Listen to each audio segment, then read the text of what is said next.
Welcome to the Staffing Playbook podcast, your go-to resource for navigating the dynamic world of staffing and HR. I'm your host, Stephen Farrell.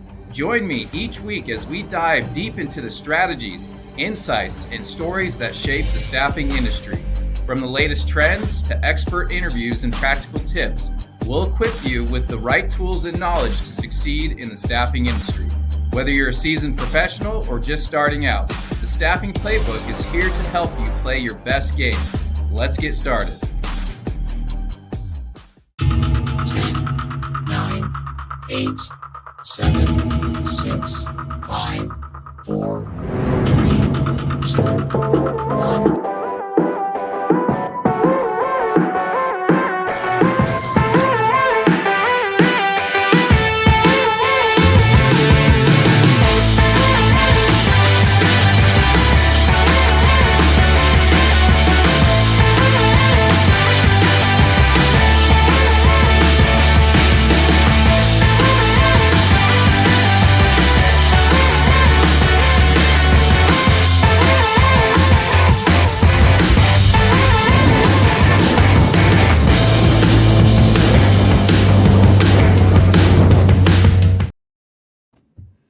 Welcome to the Staffing Playbook podcast. I'm your host, Stephen Farrell. We are in episode 10. Today, we're going to talk about strategies to reduce turnover in a high-volume production facility. I am so excited about our guest today. I have a senior HR leader, someone that I've worked with personally in the past, Angie Johnson. Welcome to the podcast. How are you doing today? I'm really good. Thank you, Stephen. I'm excited to be here. Thank you for inviting me. I am thrilled. You know, when I posted on LinkedIn, like, hey, I'm looking for some HR leaders, you know, that can come onto the show as a guest. I saw that you hearted my post and I immediately messaged you, like, hey, does that mean you're open to coming on? And you're like, yes. Yeah, So, I'm glad to be here. we're excited to have you. This is an important topic. You know, we're entering Q4. You know, you come from years of, leading teams in high volume production facilities. And, I think it's perfect timing having you on the podcast because this is the first week of Q4 where all the craziness happens, where it's like, whatever hiring you've done or haven't done up to this point, you're kind of stuck with what you have, and you're just pushing through the rest of the quarter. Yeah. I know you're not doing high volume staff recruiting right now in your current role, but do you miss the high volume craziness of Q4? There are some days that I miss it, yes, but most days I appreciate the experience that I had for all those years. I have about 20 years in manufacturing. And so I'm grateful for the things that I've learned, but I'm excited to be where I'm at. It's very, very different. And different pace, right? I work with a great group and I'm learning new things. So it's good. I love that. Yeah. From a staffing side, it really slows down on getting new customers, that kind of happens throughout the year. But what we really focus on is like making sure people show up on time and they're punctual and they're doing a great job and just helping, companies get their production needs met. So it's a crazy time in the light industrial space right now. Oh yeah. We've got one customer, we're getting ready to onboard about 250 associates for a 6 to 8 week project. Oh, wow. For Q4. So it's a race. It's going to be fun. That's crazy. So this is a perfect topic for those that are tuning in. We're going to be talking about reducing turnover in high volume production facilities. Angie, throughout your career, you've led large HR teams. You've been responsible for hundreds of people, and I've seen it firsthand. The way you've analyzed turnover and looking at retention initiatives. And I've seen you kind of work your magic to dissect the problems and come up with a very specific strategy to improve, attrition. And so given that I've seen you do it firsthand, I thought you'd be a perfect guest for this episode. So without further ado, I say I've got quite a few questions. I Okay. want to jump into this because there's people listening now that are Okay. responsible for a large group of individuals All right. that, you know, they're worried about turnover in Q4 because it's a critical time for many companies. So are you up for the discussion? You ready to jump into it? I'm ready. Let's go. All right, so let's start with understanding the issue, which is turnover, and in a large production facility. Can you tell me, you know, looking back at when you had maybe some of your larger facilities that you're responsible for, can you tell me the moment that you realized, you know, turnover was a major issue in your production facility, and what were those initial first steps that you took to start addressing it? Yeah, that's a great question, Steve. So I think there's a couple of different things that you can know off the top of your head, or just from data that shows that you're having issues, having turnover on the production floor. Of course, you have the number of openings that are like, so if it's on a different shift, you have the total number of openings. Also, I think another key performance indicator KPI is the number of ethics hotline calls that you have. But I think Really? also, I do think so. I do think that attributes to turnover. I think that if you have employees who don't come to HR, I think that's the number one thing. If you don't have anyone coming to visit HR, whether that's with a question or a concern, or even just a problem that they're having on the ship, I think that there is a problem, and that will contribute to turnover on the production floor. One thing, I was in a plant that had about 1,600 employees, and it was all three shifts. So it was a big task to kind of understand what our main issues are. What problems are we having? No one was coming to HR. We would, come in the morning, have our morning meeting, and we would wait for employees to show up with questions or concerns, and we weren't getting anyone. And so some of the things that we did, my team got together and we talked about how can we, as HR, have a greater presence on the floor. Because as we all know or should know in HR, we're probably the least department people want to come to. I always feel like I'm getting called into like the principal's office. Yes, yes. Getting a Anytime you message call from someone, HR. right? Anytime you call someone to come to your office, the first thing they say is, "Am I in trouble?"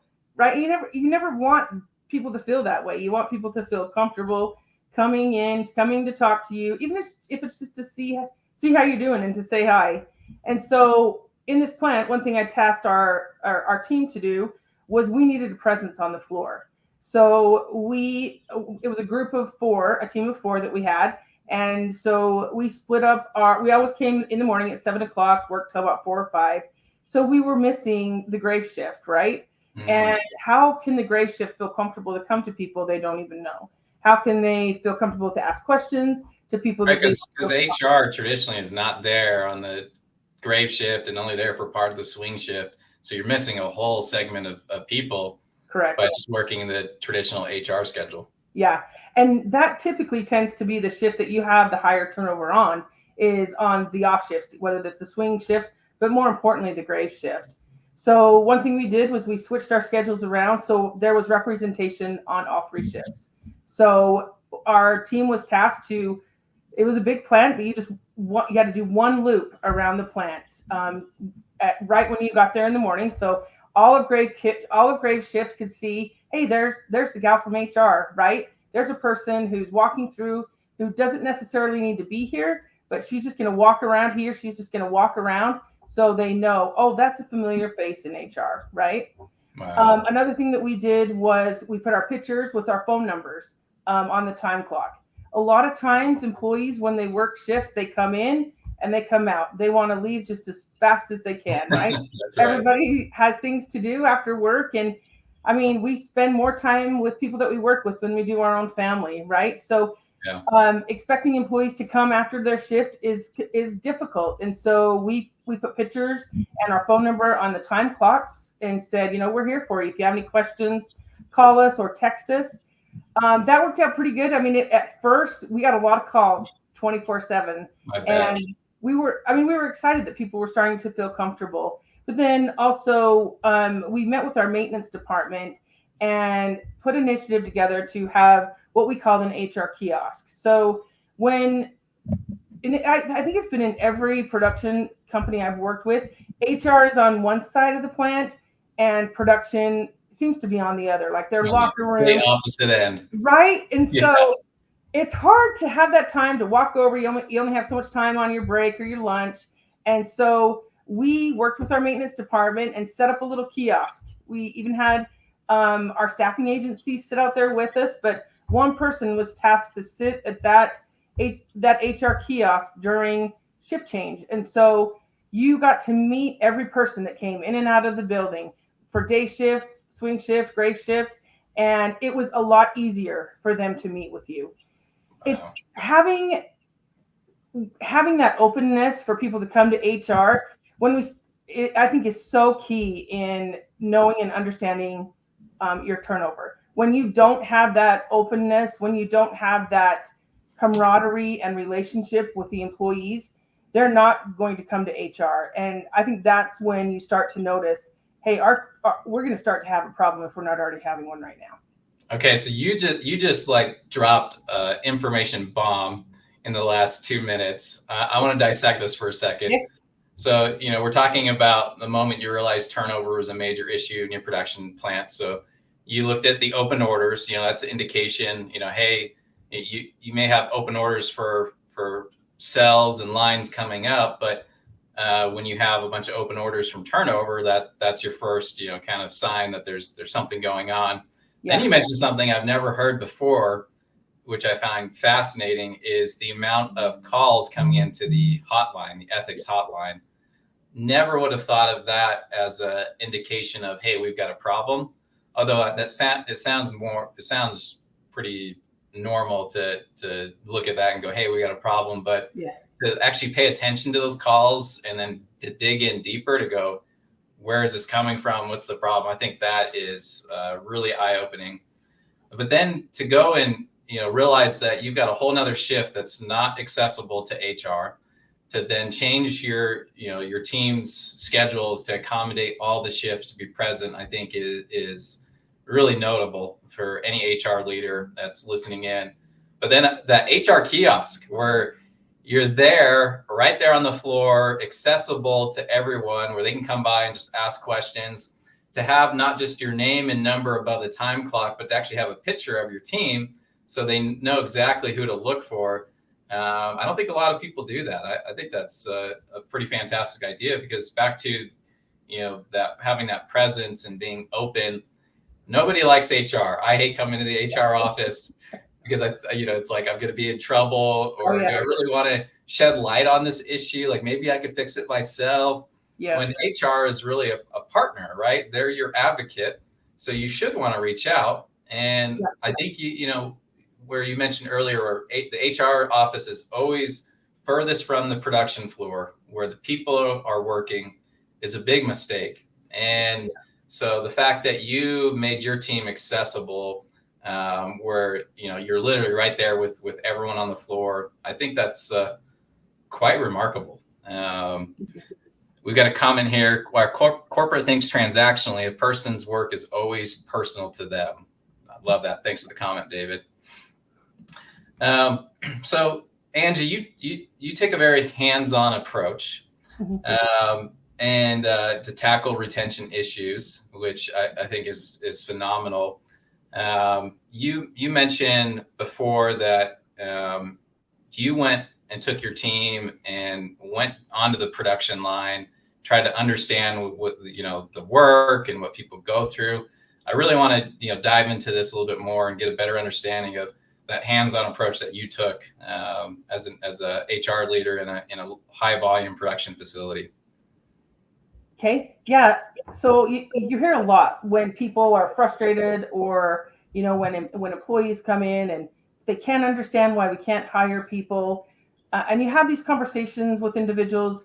And for me, I always would hear, you don't know what it's like working on the production floor. You have no idea what we do, what's going on, right? And that's always resonated with me. And I was talking to one of the managers of one of the plants that I was working in, and he said, him and I were just talking about some ideas, and I said, well, can I come and work on the floor? And at first he kind of laughed it off, and I was like, I'm serious. Like, I've never worked on a production floor a day in my life, but if I'm going to recruit for these individuals, if I'm going to help these people understand where they're coming from, I need to understand what they're doing. I understood the process from like, okay, we need to take this product and it needs to go here and then it ships to the other plant, right? I knew the Yep. overall view of what the purpose was, but the details of it I didn't understand. And so he arranged for me to actually go and work in one of his production cells. And it was only going to be for a couple of hours, maybe an hour or two. And I remember it was, I met with the line lead. She was super excited. You could tell she was a little nervous though, but she was Yeah, super I'd be excited. nervous. Oh, yeah. And I had just started in this production plan. And so, people didn't know who I was and hadn't seen me in meetings or anything. And I went to work on this production plan on this production floor. And it was crazy. I know that they have so much to do in so many seconds or so many minutes. And I was like, this is such hard work. I couldn't figure out you have to have such dexterity, and I couldn't figure out how to put the parts in. Some of them were so little I couldn't even hold them with my hand. I was slowing down the line. They're like, when are you going to get out of here, lady? And I'm, as you know, Stephen, I'm super chatty. So I'm just sitting there, and they didn't know who I was. I mean, like, I wasn't introduced or anything as, this is Angie, the new HR manager. The manager just introduced me as, this is Angie, an employee here, and Oh, really? yeah, so they had no idea. So you could tell that I was definitely slowing them down, but I really got to understand. They're like, who made this hire? Gee. I know. But, as we were going they have different sections within the line or within the cell, and I would go to different sections, and the trainer was just so good, just so hands-on with me, trying to help me, being super patient with me. And, I was sitting there chatting, trying to figure it out and trying to multitask and whatnot. And I learned a lot. I learned some things that I was able to take with me the rest of my career, and things that really changed my perception. I remember working really hard, and then I had been there about an hour, and I had to go to a meeting. And so I said, "Boy, guys, I'm sorry, but I got to go." And I remember one of the ladies that I was working with, she's like, "Don't quit. It's not that bad." And she was like, "It'll get better, I promise." She's like, "I know your hands hurt. And there's a lot of like RMI issues, but it will get better. Just work your hands." I'm kind of going down the whole route of helping me safety wise, which I appreciated. And then I said, "Oh no, I'm sorry. My name's Angie. I'm the new HR manager." And Stephen, I have to tell you, it made me really sad because she had this look of fear in her eyes. And she just started to apologize. And she's like, "Oh, I'm sorry if I overstepped." And I said, "Absolutely not. Like, be open, be honest." And I loved the fact that I got to understand what they do every day. And I mean, I was only there for an hour, but my hands hurt all night. I remember just thinking, how do they do this 8 hours a day, right?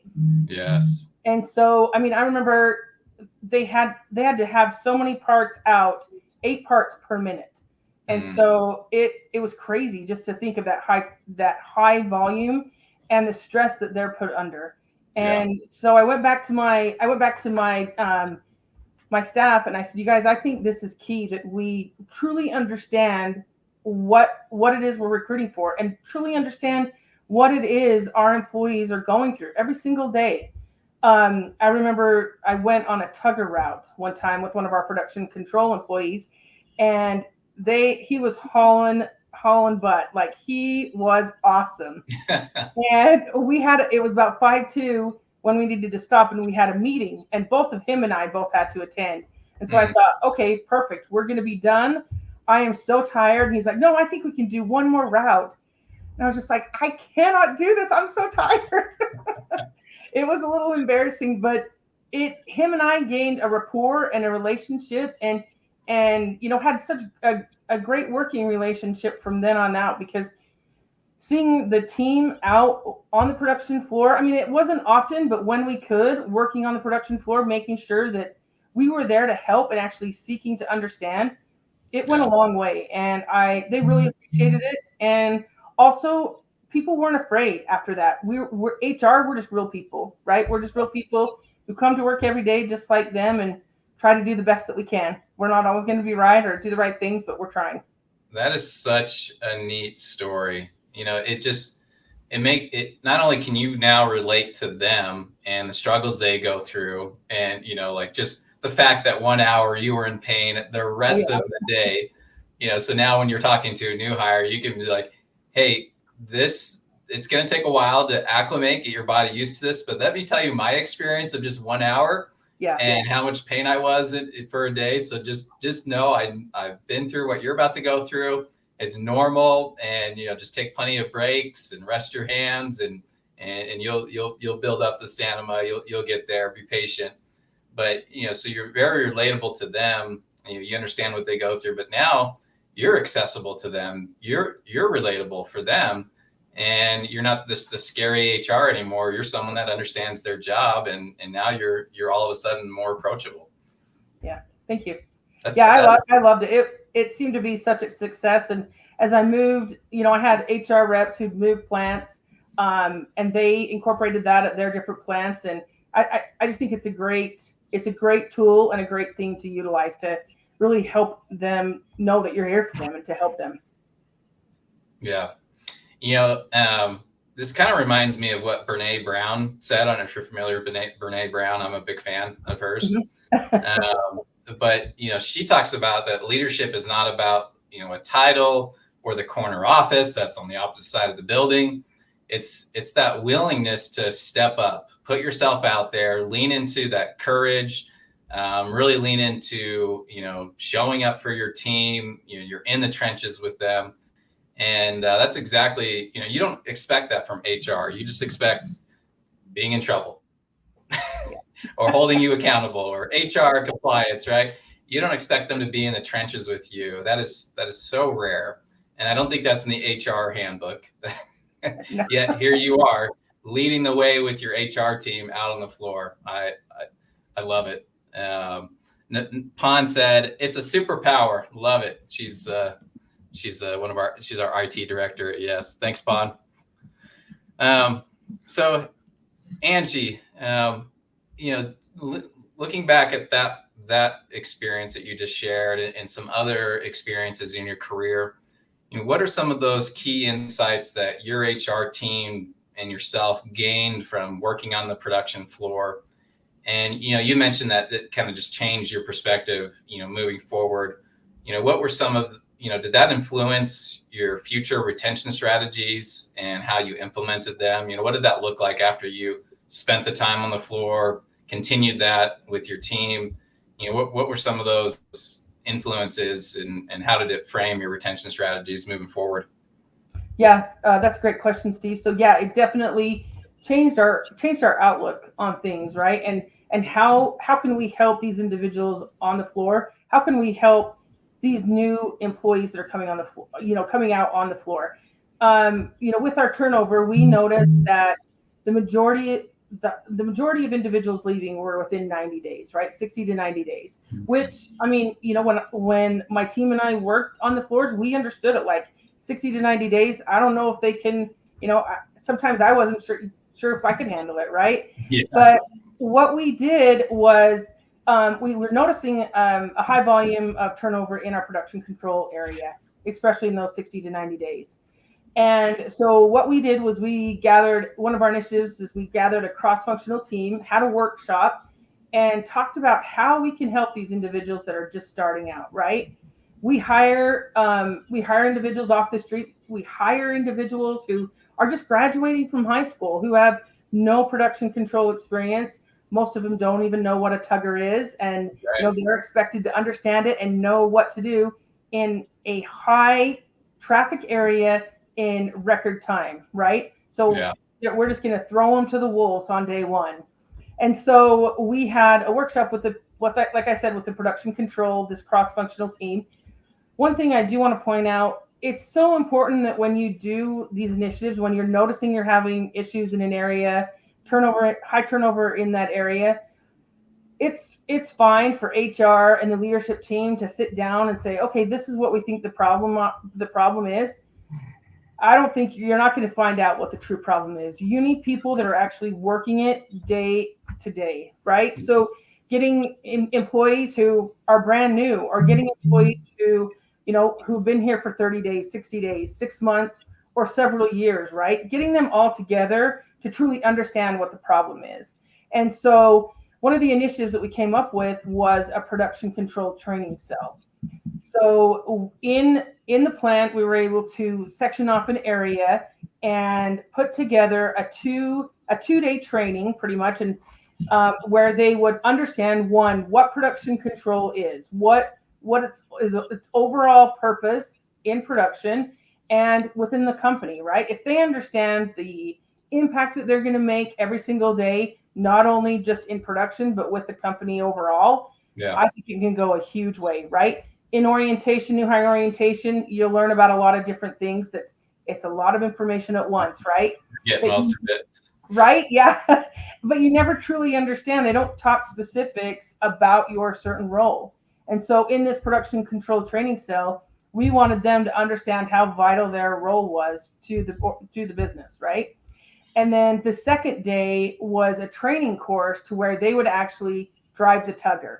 And we put it in situations that it was, tight quarters, and they couldn't hit a rack, or they couldn't hit anything actually. And Yeah. they had to run this training course. So we set this all up. At first, obviously you go back and you make tweaks and you make changes. But we started to see some great success. We weren't just, like I said earlier, throwing these production associates to the wolves, just kind of sink or swim. Yeah. We were actually showing them how to be successful. We were setting them up with success. And so we were watching kind of how this played out, and we watched as our turnover was extremely high. It was one of the highest areas. Now, over 6 to 8 months, it was one of the lowest areas. Wow. And we were able to Yokoten it across to other plants, and not only in Utah but throughout the world. And so it was a huge success, and really helped our team, especially our production control team, in that turnover.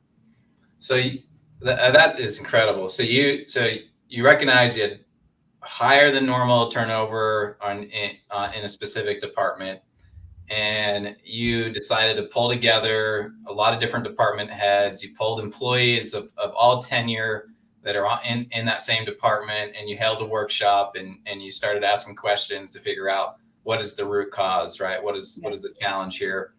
And in response to the feedback, you added to your orientation additional 2 days of training just for that specific department. And that is what changed the tide on turnover. Yeah. And one thing, we set individuals up to be the supervisor over these training cells. And there were some employees, unfortunately, that we didn't feel would be a good fit. After a while, if they had to repeat the training cell, if they repeated it after 3 times and still weren't a success, that supervisor had the option to find them another place within the production floor, right? So I think it gave that supervisor the autonomy to know, okay, this individual's not going to work. Let's put them somewhere else. They're going to be successful somewhere else. And so you weren't giving. Or normally you would just let them go, right? Yeah. They didn't make it in this department. Why would they make it in any other department where the departments are so completely different?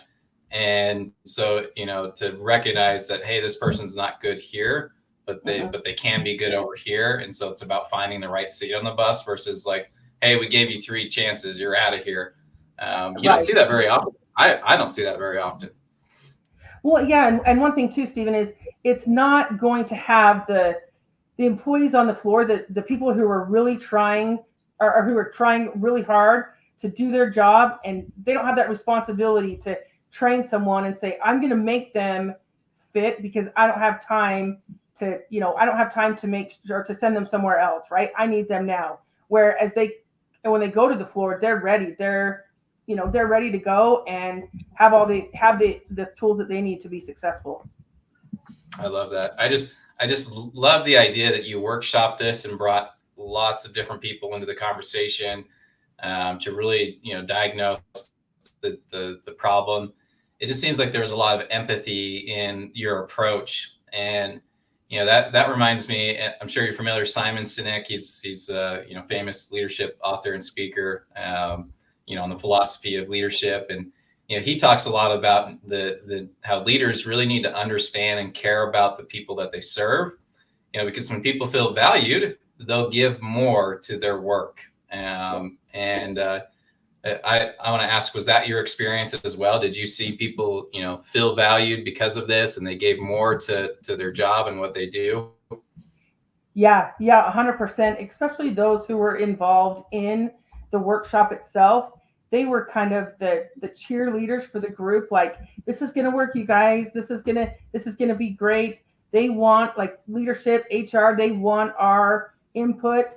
And as they could see that we valued what they had to say and valued their opinions and how to make improvements, you could tell it made a huge difference. I like that. That brings me to my next question. In those retention workshops that you've done, what were some of those key themes that you focused on, and how did you make sure they resonate with employees? Like, key themes, were obviously, that I would see is communication, recognition, career growth, getting them involved in the discussion. What were some of those key themes that you guys focused on that really resonated with the employees? Yeah, I think, definitely recognition, making sure that, that they knew, one, how much they were appreciated, how much we appreciated them and their input, right? I think a lot of times employees are afraid to voice their opinion or whatnot. And so showing recognition and showing them that we appreciate all that they bring to us and all the information that they provide is super helpful. I think everyone overall, in different forms, likes recognition, right? Likes to be recognized, likes to know that their opinion is valued. And so I think that's one key thing that that we would do. We actually had the president of our company come and see, for example, this production control cell, and we asked the individuals from the floor who were part of the workshop to present this thing that they put together, this new initiative that they put together, to present that to the president of the company, who was in No kidding. Oh yeah. The president of a multi-billion-dollar international company, and you've got your local frontline leaders presenting on their retention workshop. Well, yeah, not even the leaders. I mean, they were just some of the production associates, and they were scared. We had to do a couple of run-throughs, but they appreciated the opportunity. You could really see a change in them from going to this kind of meek and timid individual and running through the presentation and just giving them the encouragement to be like, you can do this, you are awesome, you've done such great things, and then have them present and just have the president of the company say, this is great, thank you so much. And it's not just Angie from HR saying it, right? It's other leaders, and you have the VP of quality, the VP of HR or maintenance or whatever, facilities, them telling them as well, hey, we appreciate you. It just went such a long way, and you could totally see the confidence in them just building. And it was great. It was a great experience. That is so empowering. Because it's easy as a leader to just, it's not like you're taking the credit, but it's like, hey, here's what we did. We did a workshop. We had all these great people involved, and here was the outcome. And that would have been totally fine, and the president would have been happy. But the fact that you empower these individuals to actually just speak for themselves on their contribution, that is going far above and beyond. And it really shows how much you care about your team and recognizing their efforts and how much of a difference they've made. I think that's remarkable. That's so cool, Angie. I had no idea. We worked together. I was an agency, you were my client, and so we worked together on a lot of retention, initiatives, but I've never heard this story. That is yeah. I love that.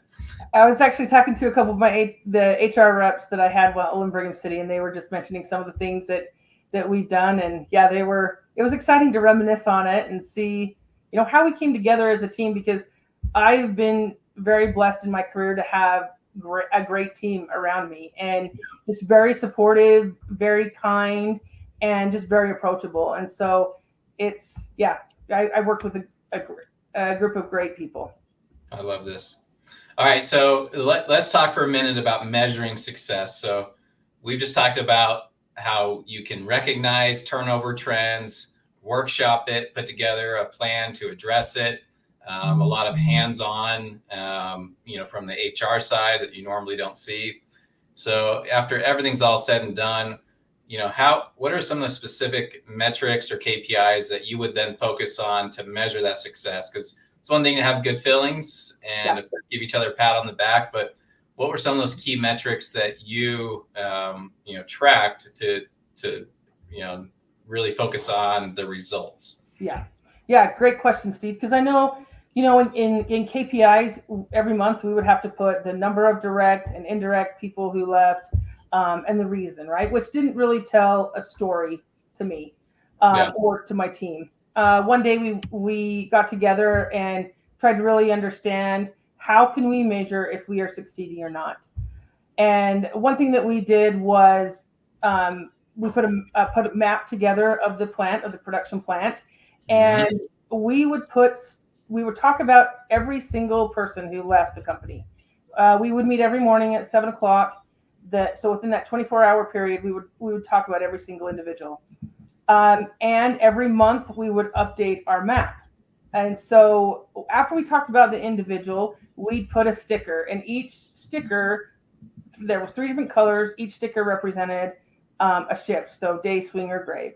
And when we first started the map, you could see what area, like the J cell in a certain area, had a ton of people leaving on swing shift or on grave shift, right? Why is that? And then for the month, we would go out and try to figure out what that was. You could see from month over month how it drastically decreased over time, right? It was very rewarding to see map after map after map, and just kind of visual and have that visual management and see the turnover as it was decreasing right before your eyes, right? Yeah. I want to pause for a second because I remember this map. Yeah. And you just brought me down memory lane. This is awesome. So I remember seeing this map for the first time and seeing these stickers, and I'm looking at my on-site manager going, "What is this?" And then she's explaining it to me. And as I joined some of those morning meetings, I remember whoever was leading the meeting at the time would be talking about each individual that quit or was let go. Yeah. And even if it was 4 or 5 at a time, like every person was discussed. And I remember you asking lots of follow-up questions, like, why did we let this happen? How come we didn't know about this earlier? Why haven't we talked to the supervisor or this line lead? And it was just a very hands-on approach, getting into the details, because in a facility where you have 1,500 people, like you mentioned, it's real easy to let people become a number. And it's like, oh, we had 20 turnovers this month compared to last month we had 12, so we got a little worse, but there's no names attached. We're not talking about the root cause. We're just like, oh, it got worse or it got better. Yeah. The fact that you were talking about every person individually and trying to address it, and then to have that visual map of, it's like, now we can visually see like where the problem is really coming from. I thought I've never seen that before in my career, and I just thought that was brilliant. Thank you. Yeah, it was good to see that we were what the team was doing was making a difference, and what we were doing was making a difference. So that's one thing I think that is rather than just the number of direct and indirect and why, really digging down and understanding why. Getting to the root cause. Yeah, and I think also, as I mentioned before in your first question, I think as you start to have more and more people come to HR, yes, it can be overwhelming. But I think that's also an indicator that things are going good. Like, you have people coming to talk to you, they feel comfortable bringing their concerns or just asking a question to HR. And then I also think the number of, going back to the helpline calls, I remember when I first started in a plant, we had 34 helpline calls a month, and which is outrageous. I mean, that could be one person's full-time job, right? Right. And over time, with the great team and the great work that we did, we were able to get it down to 2 to 3 a month, if that. And so I think that's also a key indicator. And let you know that are you succeeding, or is there work to be done? Yeah. Yeah. It goes back to we've all heard this saying before: what gets measured gets managed. Yeah. And so, by you and your team focusing on these specific KPIs, you've got the map, you're talking about every individual that has quit or been let go. You're really keeping a pulse on the overall health of your workforce. And I think that's really important for people that are listening in that have a problem with turnover right now. It's like, you've got to get into the details. It's not just measuring, increases or decreases month over month, week over week. It's like, who's leaving and why. Let's address this and Yes. come up with a solution. Yeah.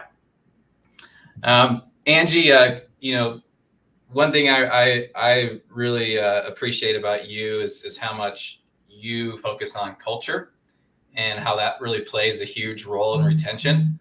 Are there any specific steps that you took to build a culture that makes people that want to stay? You mentioned a couple of things with being out on the floor, and the kiosks. Were there any other things that you did when it comes to culture to really make people want to stay? One thing that we really focused on, it kind of goes back to my first question is, your first question about, about having a presence on the floor. It was so important for my team and I to have a culture of an open door policy. But not only for us, we also wanted to make sure that the leaders had an open door policy. Having a culture that is bred by fear is a culture that no one wants to be part of, right? A toxic environment where people are afraid every single day that, are they going to get in trouble? Are they going to get yelled at? Are they going to be terminated? And I think I think we're hardest on ourselves, and our mind can go 100 different places, right, with different things. Yeah. But that fear and that toxicity, that can really destroy a culture. So, I think some of the things that we did, having an open door policy, and especially I think the kiosk really helped. I talked about earlier, just having that openness and letting people know we're HR, but we are here for you. We're here to help you. We're here to make sure that you're successful. One of the initiatives too that we did to kind of help with that culture of having an open door policy, but also a culture of we want you to succeed. We created a direct mentor program. So where after the training cell, so we also had a production training cell as well as a production control training cell. And after the training cell, this individual was set with a direct mentor. So this was it's kind of twofold. You're putting a big smile on my face right now because I love this. Okay. Please continue. Yeah, it's kind of twofold, right? You find someone on the production floor that is a rock star, right? That's just not in a lead, like a line lead or anything like that, just someone who works hard every single day. And you want to reward this person. And so you're wanting them to be a direct mentor.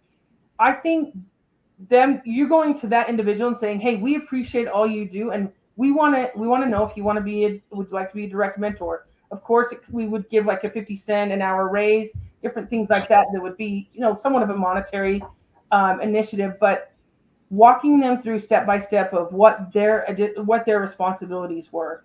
It kind of almost put into them this sense of, I can really do this, right? Their confidence would boost.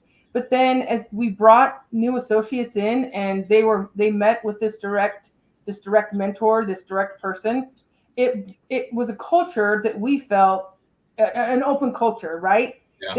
They had someone to go directly to if they had any questions or concerns. They didn't feel like they had to go directly to the line leader, to the supervisor, that they could just ask directly. Or even if they had a question of HR and they didn't feel comfortable, they could ask this direct mentor, and the direct mentor could come to us.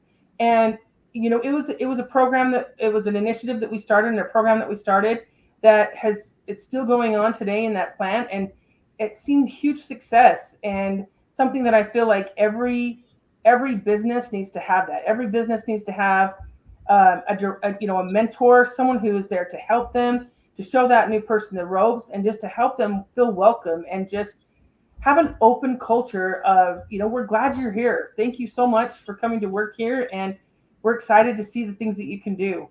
And so I think Yeah. that's one of the things that kind of helps with that, helps start that culture within the new people, but then also helps the employees that are there currently. I remember that cultural shift when you guys, started this mentor program where all new hires were assigned this mentor. And if you think about an elementary school, you grow up with all the same friends in the same neighborhood, and then you go to middle school, and all of a sudden you know nobody, and there's thousands of kids there, and you just feel really isolated. And if you're not very outgoing, it's going to be even more difficult for you to make connections. So it's almost like you have this like lunch buddy from middle school, on the job, someone that you can just talk to, become friends, build up a rapport, ask those questions that you're afraid to ask your supervisor, like, hey, like, how often can I really go to the bathroom, right? They said you can go when you need to, but is that the case, right? Am I going to get in trouble? You just ask, some of those questions that you feel dumb asking anybody else, because, hey, this is your mentor. They've got your best interests in mind, and they're just your friend, helping you get on your feet. Oh yeah. And in fact, you bring up a good point. We had some new hires that even asked, where is the restroom, right? Where's the quickest restroom that I can go to? Just simple stuff like that. It just goes a long way to have someone there with you to help you. Yeah. And, culture is an important thing. I had read recently that 86% of millennials, so I'm a millennial, I'm an older millennial, but I'm still a millennial. They would take a pay cut to work at a company whose values align with their own. Yeah. So when you build such a strong culture, it's not just about retention. It's about making your company, your people, a place where people actually want to be, where they feel like they're accepted, and the best is being brought out of them. That you mentioned earlier, that fear, like, people are really afraid of getting in trouble. And it's like, if you can remove that fear where they're just comfortable in being themselves, that really helps with, that culture really helps with retention. Oh yeah. And I remember one thing I learned, when I was there, when I first started in that plant, I had an HR rep. She was amazing. And she would do some trainings with our managers and supervisors on, how to create a culture of openness with the new employees. And one thing she would always teach them that I've never forgotten is that people will decide whether or not they're going to stay with the company by their first lunch break. And to me, that was shocking. It's like, wow, those first few hours of an employee's first day is so crucial and so critical. It really is. Yeah. That famous bathroom monster, breaker monster. It's like as soon as lunch hits, like, hey, where'd that new hire go? Like, they just disappeared. Right? It'd be just like, when you were on the line for an hour, it's like, oh my gosh, my hands are killing me. Like, you would have left for the bathroom and never came back. Right? We're coming up on time here. I just got a couple other questions I want to hit on. So just real briefly, how do we kind of balance the immediate need to reduce turnover, which is always like, there's always an immediate need, with the long-term goal of creating a more sustainable retention strategy? How did you approach this balance? Because I know you got pressure from on top to like fix this now, and knowing you the way I know you, you're thinking much longer term on how you can fix it in the long term. So how did you balance the short-term need with the long-term goals? Yeah, I think one thing that's important is in doing so is making sure you have specific measurables in place, right? I think one thing our training cell, with the production floor, we wanted to make sure, okay, if just kind of thinking, so if we brought a production associate, I kind of talked about this earlier, straight off of the street, right, had no production experience. If we brought them to the floor, yes, that would fill our short-term need, right? Yep. Because we have a body and That's someone right there to actually I got a pulse. Right? Okay, put them on the floor. You're hired. But long term, we knew it was not sustainable, right? So putting different things into place and making sure that, okay, we were able to get these individuals through the training so quickly, and then also having a, a log, or individuals that we could call right away that had gone through the training cell, that were ready to start. We didn't actually have numbers yet, but that we knew that would be successful to be on the production floor. We were able to put them in right away to fill our short-term needs, and then start that training roster and that roster again, to be able to have people go through the training production cell and have them ready for when we needed associates, that we were able to bring them on right away. One thing I think that's key, and Stephen, you were very helpful with this, is this was only able to work if we had a great relationship with our staffing agency. Yeah. Making sure that they knew and understood what our short-term needs were, but then also, how is this going to help us in the long run? Yeah.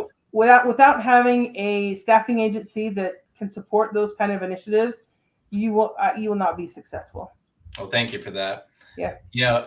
What I just heard from you is you don't care about the short term. You from day one, you're looking at long term. It's like, don't throw them on the floor because they have a pulse. Yeah. Put them on the floor when they're ready, when they've been Yep. set up for success. Yes, you're going to hear it from the line lead screaming because they're shorthanded, but you're going to have the same problem over and over. You keep throwing people onto the floor that are not equipped to do the job and not trained properly. And so what you're telling me is you put all the systems in place to just, stop the short-term need of, I need someone now, to, hey, be patient, because when you get the right person, you're going to be able to reach your goals on the line. Yeah. And one thing too, kind of going back to what you said earlier, Stephen, you have to communicate that to everyone on the floor, the line leads. You have to help them understand what it is, have their buy-in. Okay, this is what we're doing. Yes, we may struggle for a little bit short term, but it'll only be for a short minute as we get the long-term goals achieved, right? So Just constant communication with everyone, and so everyone understands and everyone's on board. That reminds me, Jim Collins, famous author, he said, good is the enemy of great. And, so it sounds like you've gone beyond just fixing the problems, but you really were building a great place to work. So you implemented what Jim Collins teaches, going from good to great. Thank you. All right. I want to wrap this up with you, Angie. Just, what's some advice that you can give to other HR leaders and plant managers who are really struggling right now with high turnover, and they want to make a difference in their retention efforts? What are some tips that you can give those people? Okay. Yeah, I think the first tip that I would give is really seek to understand what it is that your employees go through every single day. If you're having high turnover in one area, say it's in maintenance, production control, whatever it is, find out what that is. Do a go and see. Find out. Don't just, I hate sitting in my office every single day, and I would hate sitting in my office every single day, not going out to the production floor and not seeing what's going on. Yeah. If you sit in your office every day and expect the problems to come to you, they won't. You've got to go and figure out what's going on. And you have to really seek to understand, like really truly understand what employees go through every single day. What are their struggles? What are their, what do they like? What do they dislike? Why are people leaving on a certain line? You need to go and seek to understand and make changes. I mean, they don't have to be drastic changes, but just small incremental changes that you can measure overall will go a long way and make huge differences in the lives of these employees. Yeah. I like the seek to understand. I come from a retail background, even though I've been in staffing for 7 years. So I should say I come from staffing now. But, anytime someone come to me with a problem, like, hey, I'm short on this product, or this planogram's not working, or I'm having this issue, I'd always say these two words: show me. Like, let's get up, show me what you're talking about. Let's go look at it. Or if they're like, hey, I just got this done, I'm really proud of my work. It's like, awesome, show me. Yeah. Let me go out there. And so it sounds like you kind of follow the same mantra. It's like, show me. Let me understand what you're trying to explain. Let's understand this turnover problem. Yeah. And you're going out there and diagnosing it. And you know, when you ask someone, you know, show me, help me understand this. I think production, you know, I think anyone, if you take a vested interest in what they do and what their problems are, they're thrilled to talk about it, right? They're thrilled to say, hey, actually, someone's going to listen to me. Someone really cares what our problems are, and they're going to try to fix it, right? You may not fix it, and it may take a while to fix it, but you're there and you're trying to understand, and you're there listening to them. And I think that goes a long way. Yeah. You're being a good listener. You're spending time with your employees. You're understanding their challenges. You're not afraid to get involved. You're not afraid to lead by example by getting out on the production line. And people see that. They see that you're committed to their well-being. You're committed to, you know, helping them be successful. And that has a huge impact on retention. You know, that reminds me, you know, the CEO of Starbucks, Howard Schultz, or I don't know if he still is or not, but, you know, he said, when you surround yourself by people who share a passionate commitment around a common purpose, anything is possible. And I think you've clearly demonstrated that in the environment at the companies that you've worked for. You know, you've surrounded yourself with people that want the same thing, and you want to improve people's lives. You want to improve culture. You want to, you know, and as a result, improve turnover. And you clearly, you know, demonstrate that, which I think is pretty neat. Thank you. A lot of good comments. Dave, you didn't get to read all your comments, but thank you. Emotional validation is a currency. Definitely agree. Do you know Dave by chance? I do. Yeah. Hi, Dave. Awesome. He's awesome. Yeah, he's great. And this has been an absolute treat. Again, we're in Q4. Turnover is definitely top of mind. It's hard to find people in Q4. So you're kind of stuck with what you have. And so if you can implement these strategies that Angie has shared today, and I think number one is just that empathy, seek to understand, get out there and really try to diagnose what's going on in your building with your team. Angie just shared a really cool best practice of like, have a map of your facility with all the lines and departments, and put a sticker for every area where you've lost a person, and have different colors for different shifts. But more importantly, before you even put that sticker up, have a meeting every day on the people that you lost and why, and what are we going to do to prevent that moving forward. I think that is, you know, very simple, yet I think a lot of people have a hard time even executing.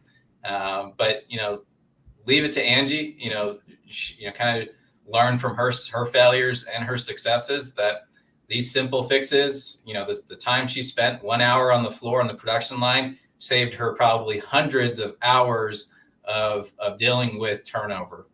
I think these are pretty simple things to implement, but they take probably a lot of focus to just go in there and diagnose the problem, and then put some action behind it. Is there anything else, Angie, that you'd like to share before we wrap things up? No, just thanks so much for the opportunity. I really appreciate it. Well, you were great, and I can't wait to have you back on again in the near future. And good luck, everyone out there, when it comes to Q4. And we'll end this podcast with this short message. Thank you.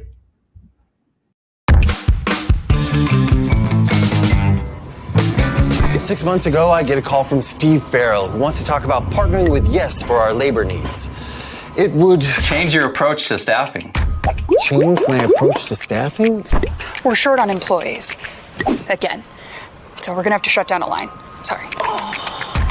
I told him I've already used multiple agencies and have had headaches with each one. So my approach to staffing is just fine. With multiple agencies, we thought we had our staffing needs covered. I had negotiated a super low rate to save on labor costs. And I could pursue my passions outside of work because I never had to stay overtime due to turnover, productivity, or training issues. The agency sent quality people. Well, they sent people. Sometimes. My love of language and lexicon languished. I negotiated a super low rate. Hey, the agency employees didn't show up, so we're short on staff again. Bupkis. Curses. Fetch. Hey, an agency sent an employee. Do you have production experience? I've produced YouTube videos.